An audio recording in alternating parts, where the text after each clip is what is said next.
Les Tunisiens de Toulouse, eux aussi sous le choc. L'assassinat de Chokri Belaïd mercredi matin a ranimé la flamme de la révolution en Tunisie. Cet opposant démocrate et pourfendeur des islamistes se disait pourtant menacé de mort lors d'émissions de télévision.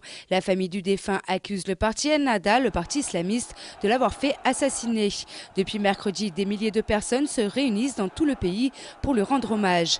Mais les tensions restent vives encore aujourd'hui pour ses funérailles. Zaineb, étudiante à Toulouse, était sur place. On a tous été bouleversés, tout le monde, tous les gens que j'ai croisés, parce que je suis sortie prendre des photos, allaient manifester, moi aussi. Tout le monde avait les larmes aux yeux, était révolté. C'est un acte terrible. Il y a un espoir que ce soit un point où la Tunisie va prendre le chemin d'une vraie démocratie.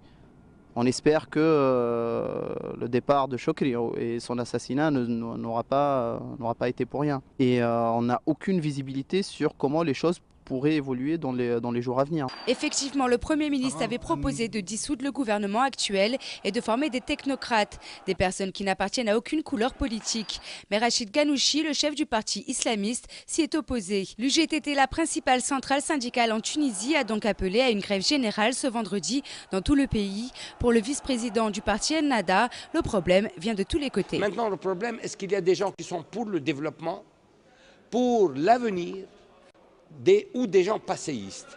Il y a parmi les différents partis en Tunisie des gens passéistes, parmi les islamistes et parmi les autres partis de gauche. À Toulouse, le NPA a appelé à manifester devant le consulat de Tunisie à l'Échange Jaurès ce soir. Quant à l'association toulousaine Jasmin Tunisie Liberté Démocratie, elle appelle également à s'unir en soutien à son peuple demain 11h, place du Capitole.